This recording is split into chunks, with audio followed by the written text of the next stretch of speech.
got kind of motivated. This is number 3 in this town for me.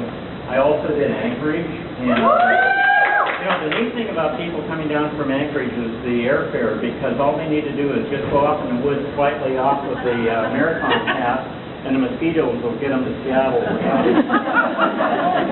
And just a minute. No, Tacoma didn't bring the aroma with it. But I used to live in Tacoma, and love it. Before you were born. Yeah. So I got into this.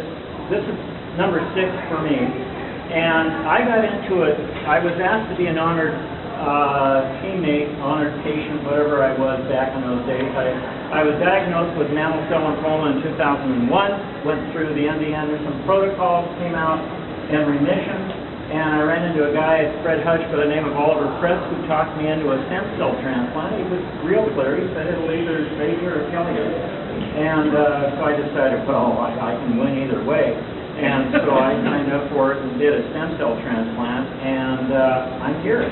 4 of us got them in on December 4th of 2002, and I'm the last little Indian left.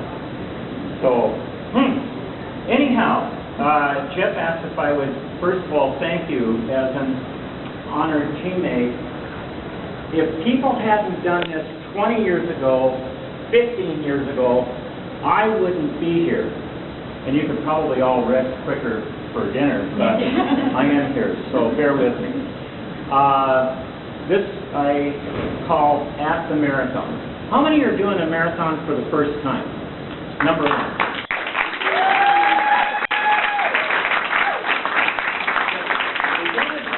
Having had cancer with chemo brain, is between marathons I forget how god-awful they are.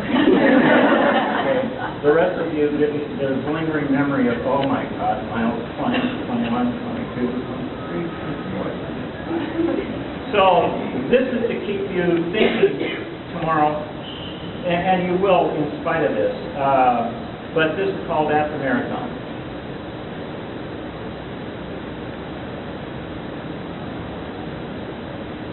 As you wait in the dark, tying up your shoes before the start, think of where you would not be and what you would not be doing were it not for the Leukemia Lymphoma Society and team and training. As you cross the starting line, know that the monies you have raised and the research provided are giving someone just diagnosed with lymphoma the best chance ever of crossing the remission line. As you pass mile 1 marker, know that your fundraising has provided someone the chance to see the first grandchild. Mile 2 marker, know that you are enabling someone to see a son or daughter's wedding. Mile 3 marker, know that you have helped a 3-year-old with leukemia have a chance of getting older and growing up to a very grateful life. Mile 4, know that you are giving someone a new lease on life and a chance to yell 4 on another course somewhere else. Mile 5, know that you are giving a child with lymphoma and in remission the chance to enter kindergarten. Mile 6, know that you are giving a researcher the funding to continue searching for a cure or better treatment. Mile 7, remember that you are making it possible for a grandparent diagnosed with lymphoma and cured to see his or her grandchild play t-ball. Mile 8, remember the dark, snowy training starts last winter when you thought you would never get to Mile 8? Mile 9, remember the doubt that you had that you would raise the required amount of money?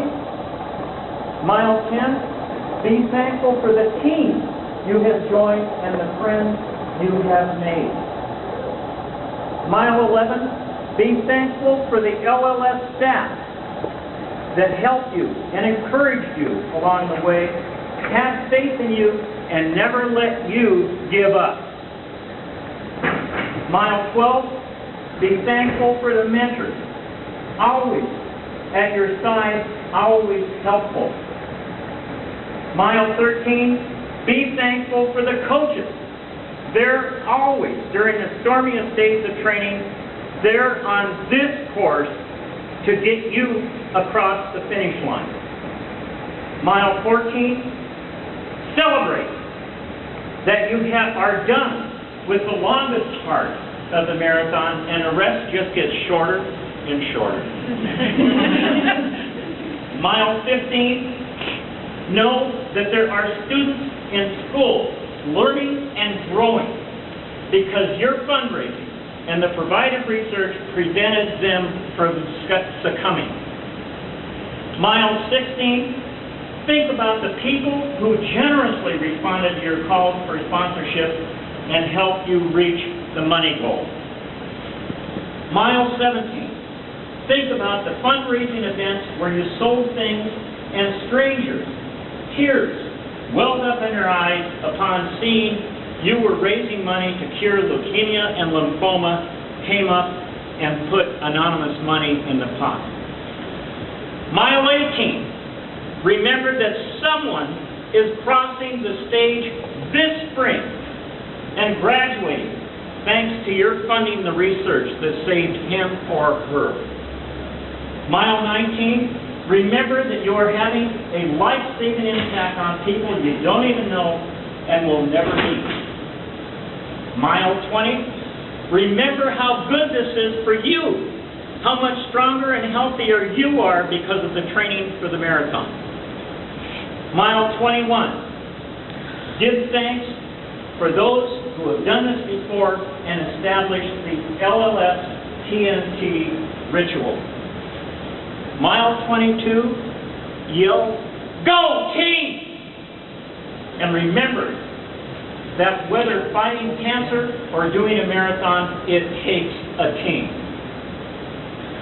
Mile 23, think the people you personally know who have survived cancer have made it. Celebrate the success. Mile 24, think of the ones who have not made it. Dedicate this mile and this marathon to them. Mile 25, give yourself a hug. You are doing it. You. Mile 26, get yourself ready for the finish line and the rest of your life. Going across the finish line, look around you and look up in the air. You can almost see and feel the crowd of souls who have been cheering you on and are so proud of you for having helped to find a cure for what killed them. Going by the finish line, celebrate the medallion, and know that this may be the finish line for this marathon, but we can't say mission accomplished yet in curing leukemia and lymphoma, and we have miles to go before we sleep. Epilogue. Going to the LLS tent. Think of it as taking a break from the running and the walking before once again you tie up the shoes and start training again and having an impact on the lives of people you will never know. All the best. Good luck.